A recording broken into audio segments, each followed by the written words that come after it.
You think you know the Mississippi River. Mark Twain. Steamboats. Catfish and muddy water rolling down to New Orleans. Yeah, forget that postcard for the next few minutes, because this river is the longest crime scene in America. It has swallowed cities. It has reversed itself. It hides monsters, mass graves, pirate treasure, and the worst maritime disaster in U.S. history. Today, I'm taking you through 9 dark secrets of the Mississippi, a river that literally sang as a tribe walked into it to die. A bridge where a hanged killer never quite left. A creature locals swear is real. And number 1, I'm not telling you what it is. I'll just say this. It is the heaviest story on this list. Stay till the end. You'll see. Number 9. Let's start with something the Mississippi actually did, on the historical record, that almost nobody believes when they first hear it. The river has flowed backwards.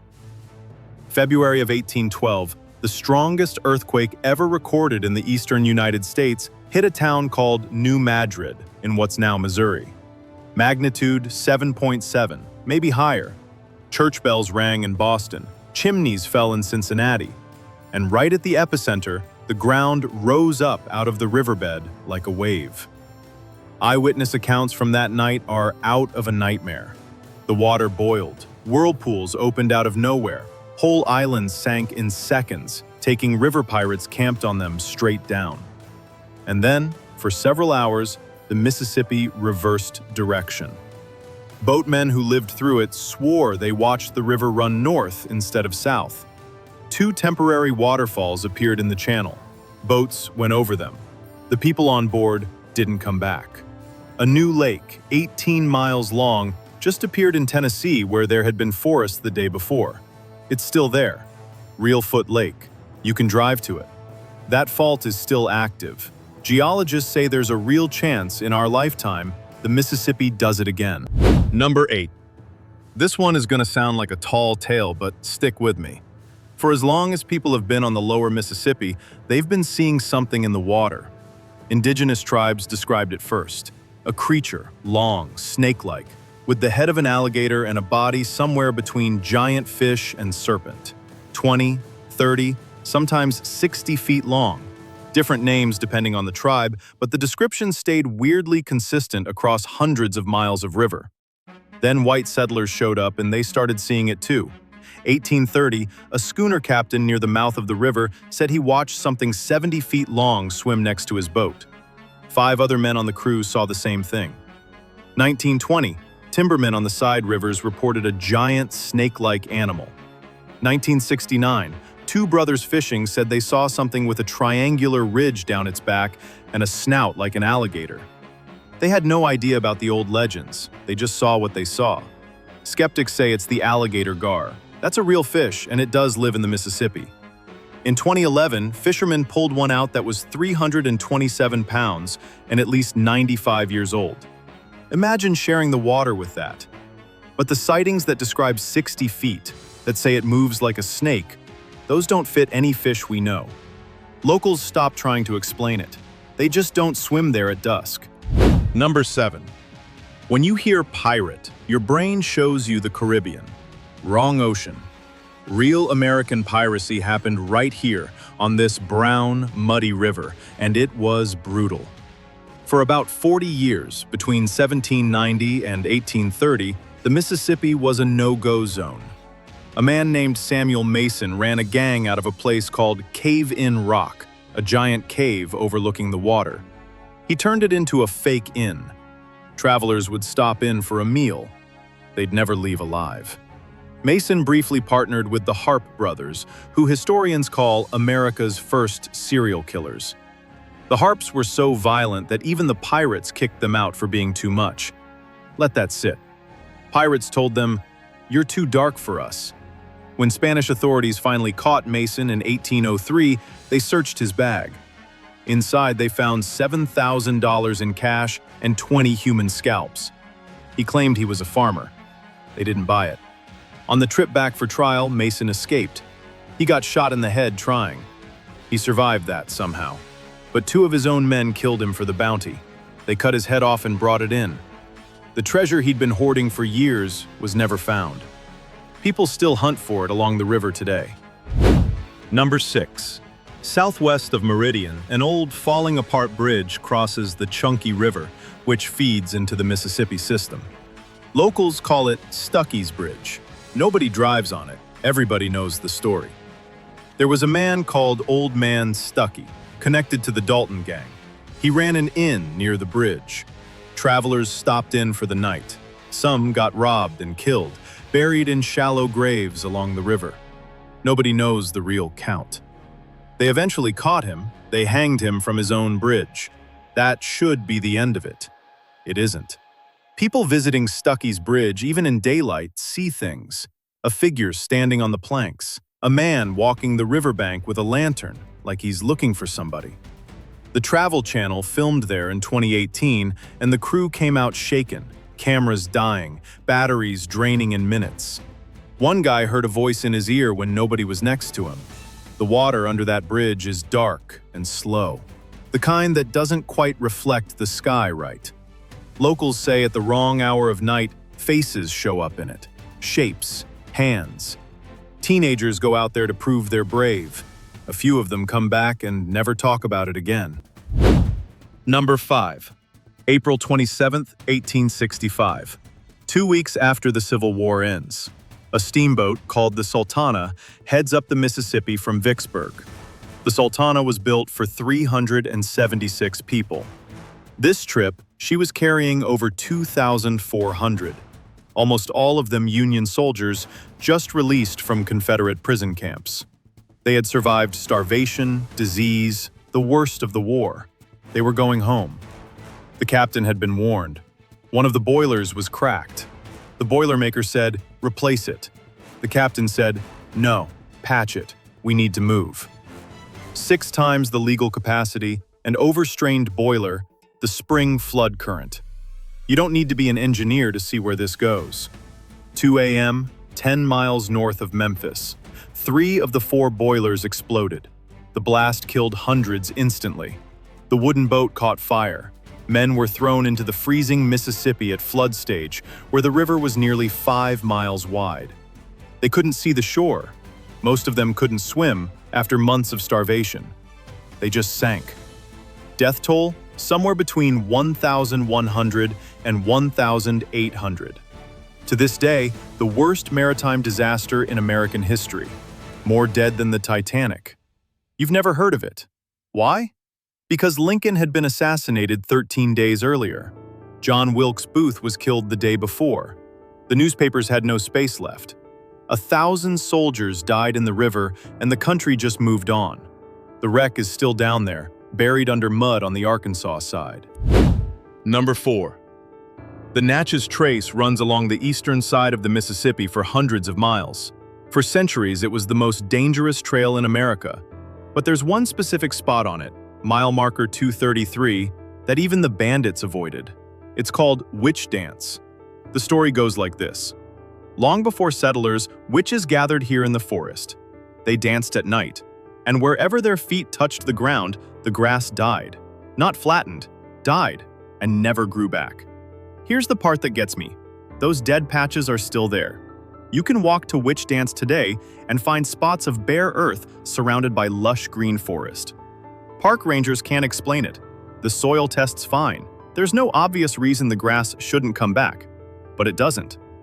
The Chickasaw and Choctaw knew about those spots. They wouldn't step on them. And one of the worst killers in American history, a man called Big Harp, came through in the late 1700s, laughed at the legend, and jumped from dead spot to taunt the witches. A few months later in Kentucky, a posse caught him and cut off his head. The story is that a witch took his skull from the tree they nailed it to, ground it into powder, and used it as a potion. From that point on, anyone passing Witch Dance after dark swore they heard laughter coming out of the bushes. People still hear it. I wouldn't stop there at night. Just don't. Number 3. Slow down for this one. Because this isn't just a ghost story. In southeastern Mississippi, there's a river called the Pascagoula, part of the wider system. And it does something no other river in America does. It sings. I don't mean a sound effect. People have stood on these banks for over 300 years and heard music coming up out of the water. A low, humming chant. French settlers wrote about it in 1699. Modern scientists, currents, gas, fish, nothing fits. Nobody has cracked it. The legend, though, that's where it goes dark. Two tribes lived along that river, the Pascagoula and the Biloxi. Peace for centuries. Until a chief of the Pascagoula, Altama, fell in love with Enola, a Biloxi princess promised to someone else. The Biloxi declared war. Not a small war, a war of extermination. The Pascagoula were outnumbered. They knew they couldn't win, knew their men would die and their women and children would become slaves. So they made a choice. The entire tribe, every man, woman, and child. They walked down to the river. They joined hands. They started singing. And they walked into the water and didn't come back up. An entire people erased themselves to deny their enemy. The song they sang as they drowned, that death song, is what people still hear coming out of the river today. 300 years later, fishermen who've worked that water their whole lives will tell you, it's real. Sometimes one voice, sometimes 1,000. They never finished walking. They're still down there. Number 2, Vicksburg, Mississippi. Right on the bluffs above the river. There's a house there called McRaven, the most haunted building in the entire Mississippi River Valley. Built starting in 1797, it's had over 200 years to accumulate horror, and it has not wasted a single decade. The original builder was Andrew Glass, a highwayman who robbed travelers passing along the river road. He died inside the house under circumstances nobody ever fully explained. In 1836, a young woman named Mary Elizabeth Howard died upstairs while giving birth. Visitors today still see her, full apparitions, standing at the foot of the bed. Then the Civil War came. Vicksburg was under siege for 47 days, one of the worst sieges in American history, and the river was the prize. McRaven was used as a Confederate field hospital. Soldiers brought in from the river battles, screaming, dying by the dozens. 11 sets of human remains are still buried on the property. After heavy rains, bones come up out of the ground. They get reburied. They come up again. The owner in 1864, John Bobb, was murdered by Union soldiers right outside.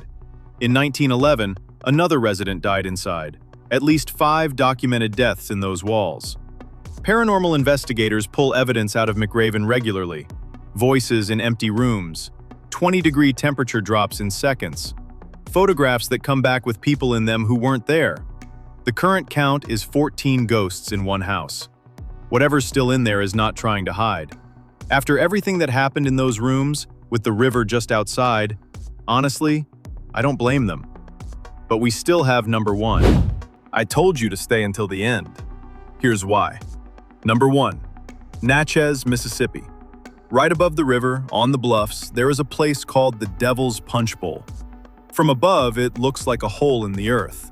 A massive, bowl-shaped depression, walled in by cliffs, covered now in green forest. Wild peach trees grow inside it. Nobody picks the fruit. Nobody local will eat peaches from the Devil's Punchbowl.